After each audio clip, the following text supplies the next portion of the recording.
the Republican side of the aisle made the case quite clearly today as to why we should not vote for censure. Right now, you can tell how weak their arguments are because they are grasping for straws, trying to do their best My Cousin Vinny impersonation as to breaking down what happened here with a fire alarm. Jamal Bowman has more courage in his pinky finger than the entire Republican Party put together, more integrity than the entire Republican Party put together. And that's exactly why they're moving to censure him today. Let me tell you what's actually going on. New York Republicans are so embarrassed that they propped up George Santos, got him elected to office, and then had to turn around and vote to expel him, that they want to distract the entire world from their massive embarrassment. New York Republicans are so embarrassed that they have not accomplished a damn thing for New Yorkers this entire year, that they have to find a distraction. So they've decided to target one of the first Black men to ever represent Westchester County in the United States Congress for censure. That is what today is about. And New York Republicans are so unfocused and so unable to make people's lives better that they've decided to bully their colleague. That's what today is about. They're wasting our time. They're wasting the country's time over some petty what rises to censure. I mean, truly, these arguments that are being made here, what's next? Jaywalking? Do you want to get us for jaywalking, for not crossing the street correctly? Is that what you're going to raise for censure next? This is truly ridiculous. It's beneath the character of the House, and it is beneath the stature and the status of what rises to consideration before this body. And with that, I yield back. Mr. Chair, I think the Republican... That is my homegirl, AOC, going hard as always. Welcome to the National Newspaper Publishers Association's Let It Be Known. And someone in the comments there said they hope she runs for president one day. I remember interviewing her for the NMPA just a couple of years ago. And when Biden, or just before he was picking his vice president, and I asked her would that be a job she was interested in, and you know, she's at the time she said she wasn't quite there yet. She was too young, she said. Wow, but she's spot on though. They want to censure Congressman Jamal Bowman for pulling that fire alarm.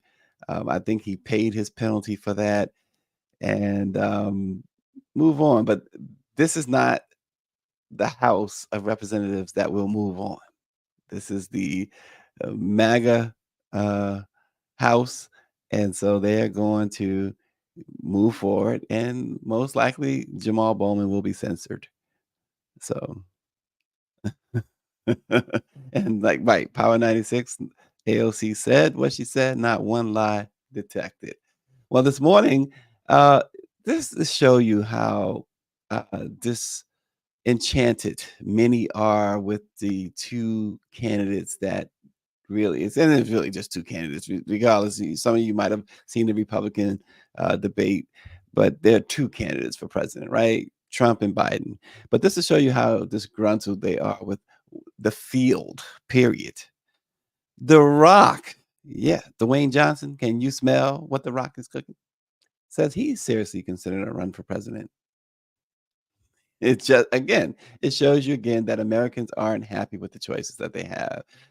Also, Diageo gets bad with the bad boy. They have asked the judge to block Diddy from having his face put on their liquor ads. There's a big lawsuit going on there with that. And of course, the ousted Speaker Kevin McCarthy, well, he announced that he's leaving Congress at the end of the month. And Special Prosecutor Jack Smith has dropped a bombshell in his case against the former President Donald Trump, saying that he plans to present evidence at trial to not just show that Trump encouraged the Capitol attack, but that Trump was an integral part in planning and carrying out the attack. He says he has irrefutable evidence that he's going to present when that trial opens on March the 4th, 2024. Interesting stuff. We'll talk about that this morning a little bit. And President Biden announced more student loan forgiveness measures, bringing the total to over 126 billion in forgiveness measures that the administration has now put forth.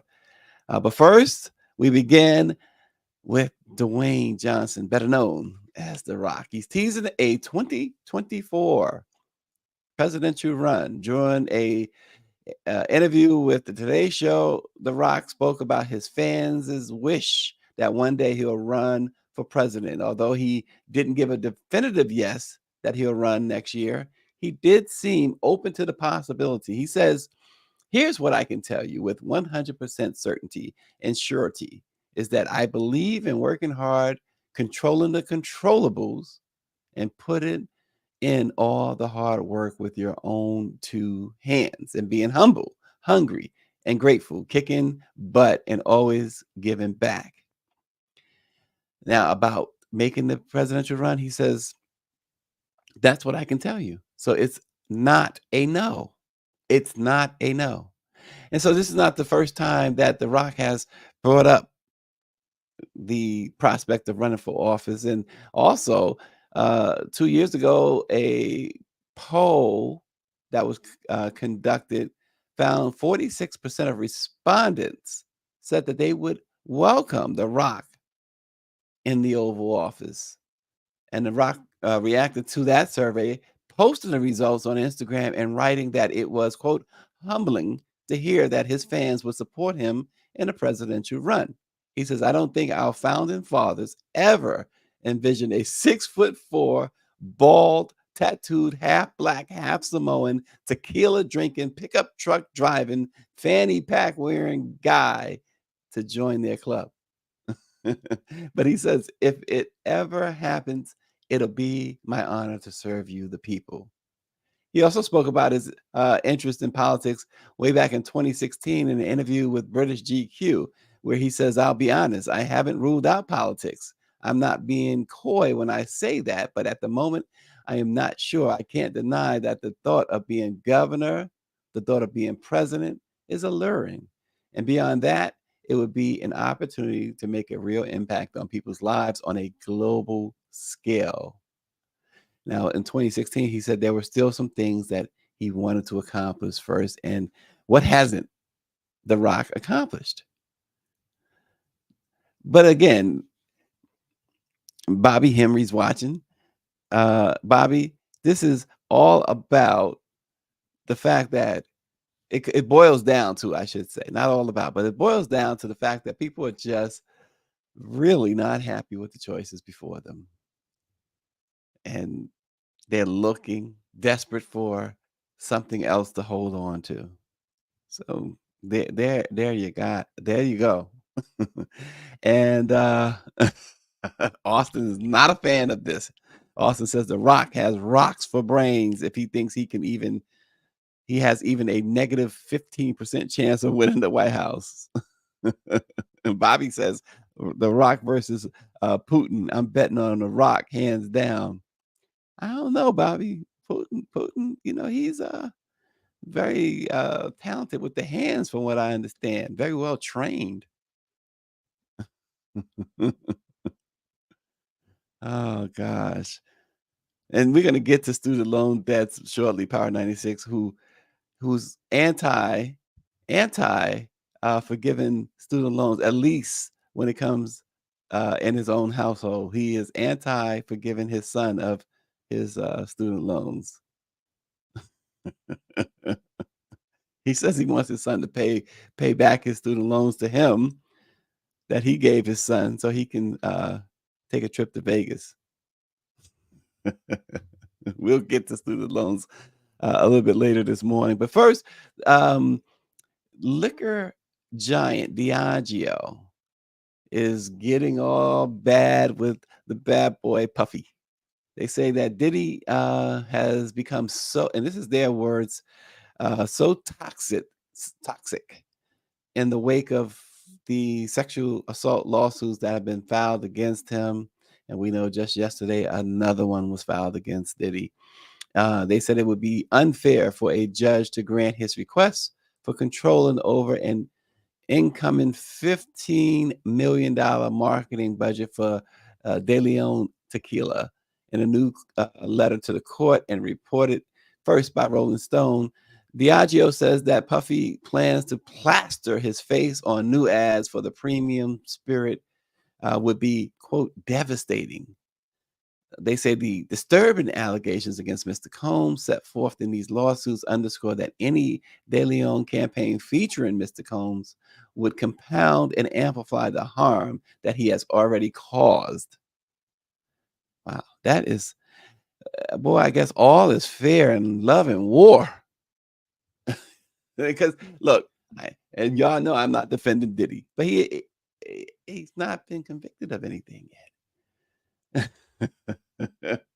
He did settle that atrocious, just oh god, disgusting suit with Cassie. What he is alleged to have done there is just enough to. He should gracefully step away from trying to put his face on anything right now. I think he's asking for more trouble by trying to be front and center. The target on his back grows bigger and bigger and bigger when he does something like that. But far be it from Diddy to take advice from me, which is why he's in the jam he's in. So, but Diageo is fighting this. They are saying, no, we cannot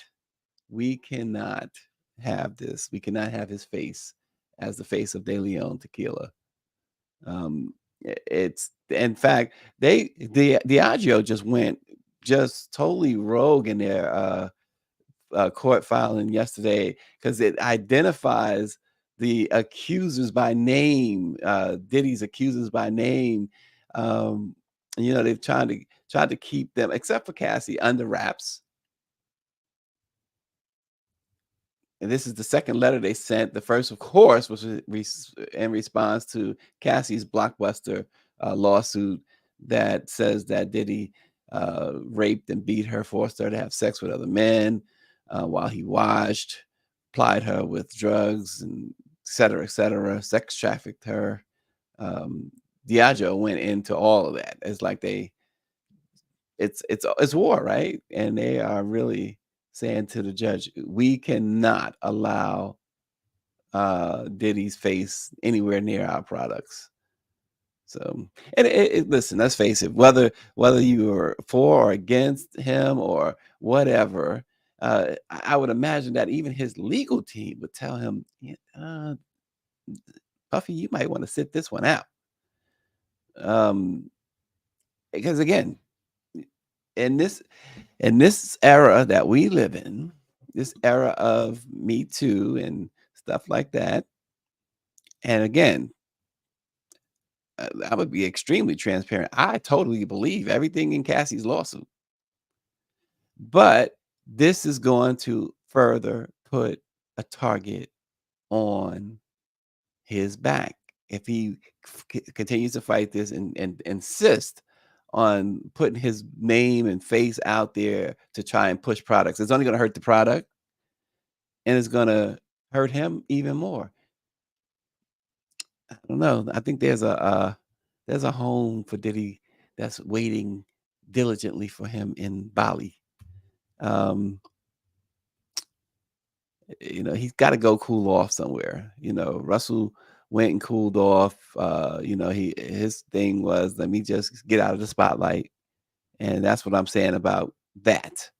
Get out of the spotlight, Diddy, because right now it's not a good look. And, Russell, let me just make it clear, Russell has maintained his innocence. He's never been interviewed by a detective or anything. He passed all these lie detector tests talking about Russell.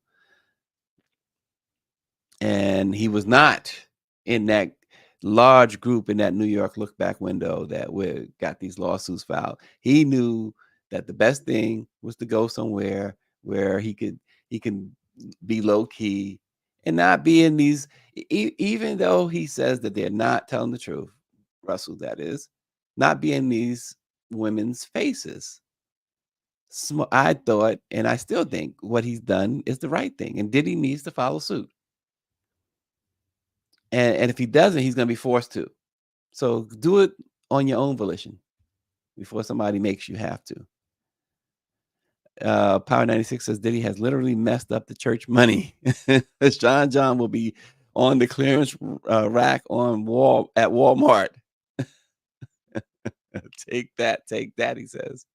And Southbound 3000 says Diddy back to making the band. Wow. Ooh, y'all can be ruthless. But yeah, I'm not a tequila person, but I know many people who are. So I wonder how good or not that this De Leon tequila is. Who's a tequila person out there? Is David Youngblood a tequila person? Maybe Power 96 doesn't strike me as necessarily a tequila person. I don't know. But Bobby, I know is Scotch man like myself. So nonetheless, Diddy, just take heed, Diddy, because it's going to get worse for you before it gets better, if it gets better. Back to politics. Representative Kevin McCarthy, who this fall became the first speaker to be ousted from power in the middle of a congressional term, said yesterday that he's going to resign from office at the end of this month. His exit is a blow, or at least seen as a blow, to Speaker Mike Johnson and House Republicans, because it further cuts the already narrow GOP majority and making passing legislation in 2024 even more challenging. It's not like they're trying to pass any meaningful legislation anyway. And so it means that they have already lost a seat this month because of George Santos. I got to go back and watch that Saturday Night Live from last week on George Santos. It's we showed it, but y'all gotta check it out again. It's classic. And now they're losing McCarthy's seat. It was like what, a 7-vote edge that they held. And then of course you got to factor in that there are a couple of members who are not going to always vote their way. So yeah, it's going to be very difficult for them to get their wish. And next week they're going to start with the whole farce. You know what word I'm trying to say? The farce of an impeachment proceedings against Joe Biden. So just to waste more time. These guys, the thing about it is, let's face it, they are just spinning their wheels until the November elections. Because obviously their great hope is not just simply holding on to the House. They'd surrender the House in order to get Trump back into the White House. So it's not just about them trying to maintain the majority. They'd love to maintain the majority, but not at the, instead of having Trump. If there's one or the other, they'd rather have Trump. These guys are like that. They are in the GOP cult, and they would surrender their positions to ensure that Trump gets into the White House. So they are spinning their wheels, going through the motions. And it's a shame because these guys, listen, taxpayers pay a lot of money for these representatives. And taxpayers, what you get a situation where Congresswoman Ocasio-Cortez has to defend another congressman, Jamal Bowman, all for what? Because of what is really nonsense. This is ridiculous. And speaking of Trump, the twice impeached former president, and every time, so you may hear me say this every time that we talk about Trump, because I think it's important. Because we all have short memories, but I think it's important as a journalist when you are reporting, you have to get on every. And I was taught this a long time ago. On every story, pretty much, you have to give the background as if a person has not read that story or a story like that before. And so we all know the story of Trump. And this is what I say every time I have to talk or introduce a topic with Trump. I have to mention the fact that he was twice impeached. No other president in history was ever impeached twice, not even Nixon. He's been indicted 4 times. He has 91 felony, not misdemeanor, felony counts pending against him. A civil jury found that he sexually assaulted a woman, E. Jean Carroll. A civil jury awarded her $5 million. A judge has found that he's committed horrible, horrible business fraud, and he's currently on trial not to be found not guilty or innocent or guilty. The judge has already determined he's guilty, but to determine if he's going to be forced to pay as much as $250 million in fines, and whether or not the judge will order or bar him from ever doing business in the state of New York again. That's what he's on trial for right now. And this is all in 2023, where he currently sits as the front runner for the GOP nomination.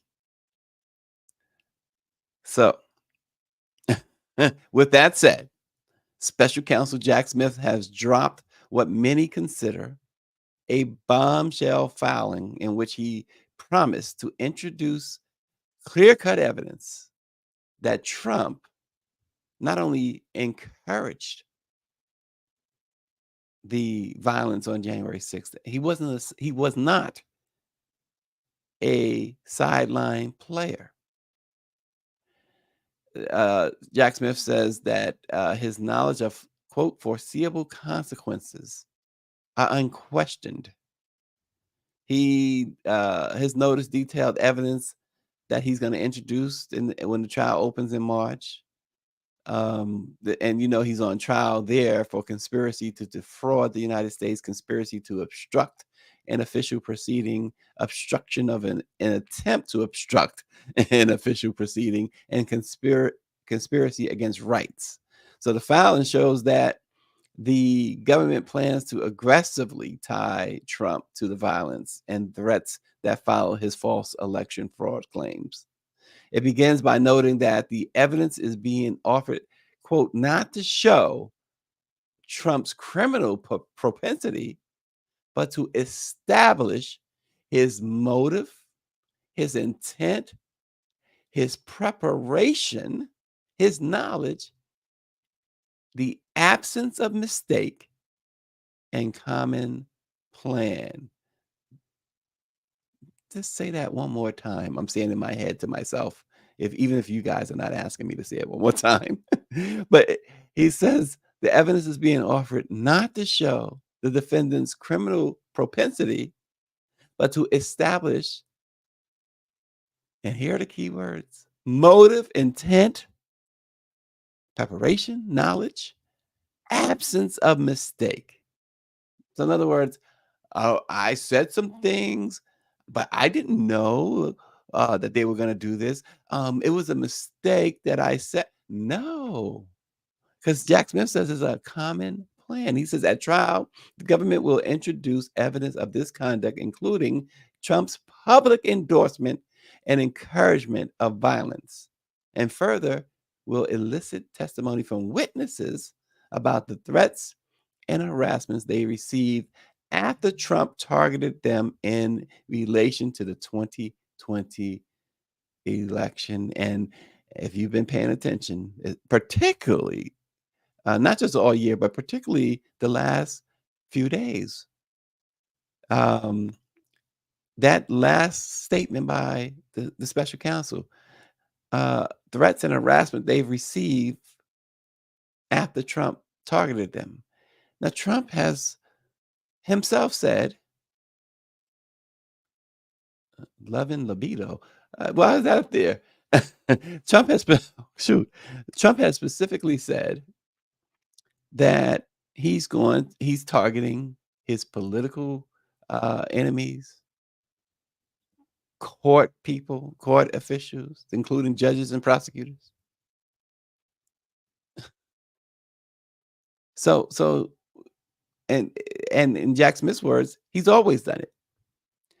Some of the examples included that Trump's encouragement of the Proud Boys and his attacks on Georgia election workers Ruby Freeman and Shay Moss, among others. Smith calls out the special prosecutor Jack Smith. He calls out Trump's support for the January 6th rioters. And who didn't think that at some point that was going to come back to bite him a little, at least a little bit? We all have seen the support he's offered these rioters. In fact, they are all sitting there. They had everything on the line for this election, everything, because they're all waiting for January 2025 when this guy, if he wins the election next year and takes the oath in January 2025, the first thing they're looking for is pardons and exonerations to let them out of prison, to pardon them. There was a report the other day that already showed that Trump, according to what was written, totally abused his pardon power when he was in office. And some of the examples are that the people that he was pardoning are people integral in his 2024 plans. And so this guy, when somebody tells you who they are, come on, believe them. Why do they have to continue to prove who they are? This guy got 75 million votes in 2020. 75 million. It shows you the state of the mind of so many, yeah, in this country. The mind is gone. The mind is you know what? America was better when it was Jim Crow.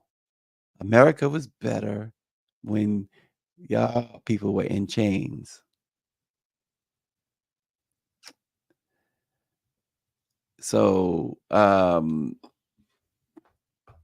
that's why those 75 million, and who knows that 5 million difference in the votes between him and Biden, between what many perceived as Biden's ineptness or old age or whatever, and then this growing perception that that you hear from many uninformed rappers in particular. I got my $1,200 stimmy. Between that and between those things, you never know. Meanwhile, back at the ranch, the White House. Remember that song, Rapping Dude? Meanwhile, back at the ranch. Meanwhile, back at the White House.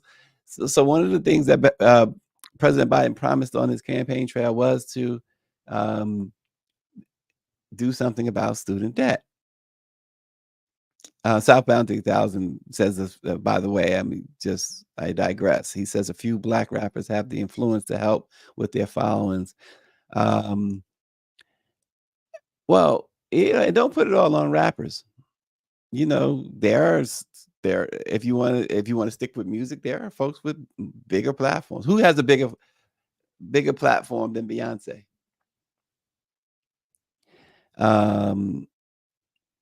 And I'm not saying she should get involved if she don't want to. People should not force people to get involved in that stuff, or try to force them to get involved in that stuff. If she's inclined, right? but she has a much bigger platform than many of them put together. Power 96 is now will that's what that says. What did he say about white folk? Why are you talking about white people like that, Power 96?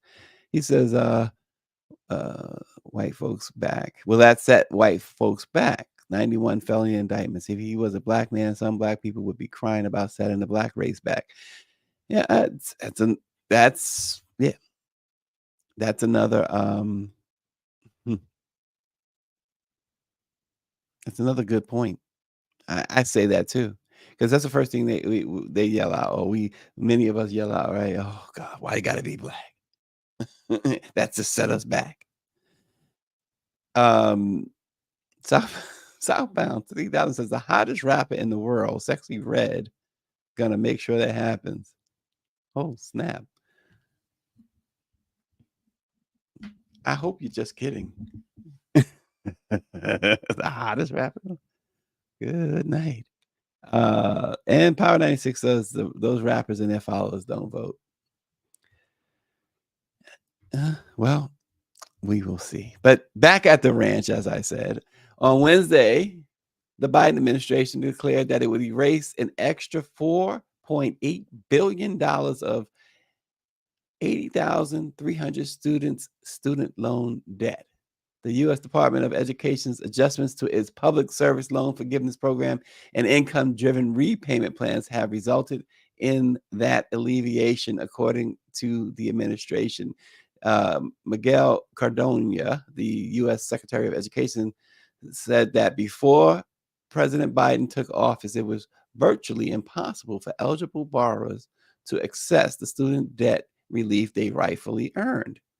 This level of debt relief is unparalleled, he said, and we have no intention of slowing down. Approximately $2 billion of the assistance will be allocated to almost 46,000 individuals who are currently participating in income-driven repayment programs. According to financial experts, loan servicers frequently neglected to monitor borrowers' payments, resulting in the failure of the intended debt forgiveness schemes after a specified time frame. So they kind of jack things up. The Department of Education announced that 34,400 debtors who have been in public service for 10 years or longer will be granted loan cancellation of $2.6 billion. Participants in the public service loan forgiveness program have had difficulties in obtaining the promised debt cancellation because of inaccuracies in their payment calculations and other related problems. The Biden administration has recently eliminated around $132 billion in student debt for over 3.6 million American individuals. The Biden-Harris campaign expects their relentless pursuit of forgiving student loans will aid them in the polls as voters support measures that forgive student debt by a 2-to-1 margin.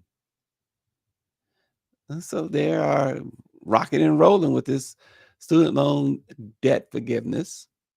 And hopefully it continues because, look, it is too much debt. And you saddle these, you tell people, go to school, but the price tag. And so they're forced to take out these loans that they're paying back forever. The rent is too high. Yeah, well, and that's the thing, right? So you got these student loan debts, you got rents or mortgages through the roof, and everything is high. Boy, oh boy, you don't want to know what my energy bill was this month. I looked at that and I said, gosh, I need a loan for my energy bill. Unreal. So everything you go to, so we were traveling, wanted to get something really quick to get some chicken strips from Kentucky Fried Chicken. and just the strips, not the meal, not the fries or mashed potatoes or whatever, not a Coke, just the strips. I think it was 6 strips. The strips. $15 and change. My wife told the lady, never mind. We got to the window. She said, never mind. When because we were like, what is 15? Because we had ordered a couple other things and the total just didn't sound right. She said, never mind. She's in the passenger seat talking about never mind. I'm like, well, my stomach is like, what is this woman doing? Talking about never mind. But everything is high. Everything. They talk about, so they kind of get us with the gas prices, right? There it is. The rent is too damn high. They get us with the gas prices, saying, "Oh, you see, the gas prices are coming down. They've been going, but everything else is not coming down. And guess what's not going up? The paychecks are not going up."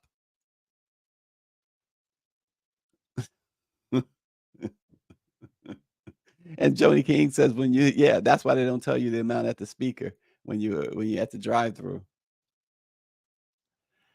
And Power 96 says, you should learn how to use the system. The U.S. military has paid for my family's college education. Yeah, I am the one who served, but heck, no to student loans. My son still has to pay. LSU is not cheap. Power 96, I 100% urge you to forgive that student debt of your son. Forgive it. Be like Biden. But it's just everything's they need to figure this out, because and the homeless crisis continues to be just that, a crisis. It's not getting any better. Now there are various reasons why there's homelessness, but some of that nowadays has to do with uh, the cost of everything. And all, like I said, he said the devil's a lie. He's not forgiving that loan. Um, there was a report not long ago, um, for instance, in New York, government workers, those who work for the government, living in their cars because they can't afford it. They can't afford the rent. They can't afford that. And it's just, and you say, wow, well, they at least they're making some money. They are able to make a little money, but that's it, a little money. That's the state. I said it. I said it before. I'll say it again. Man has dominated man to his harm. This is ridiculous. Then you got Trump. Trump wanting to cut Trump, Nikki Haley, they want to take away Social Security benefits, Medicaid, Medicare. So they hit the kids. You see how it works? They hit the young ones with the student debt that they can't pay or they struggle to pay. And now on the other side, they want the seniors to work literally until they drop dead. They want to take away all these social safety nets for the seniors.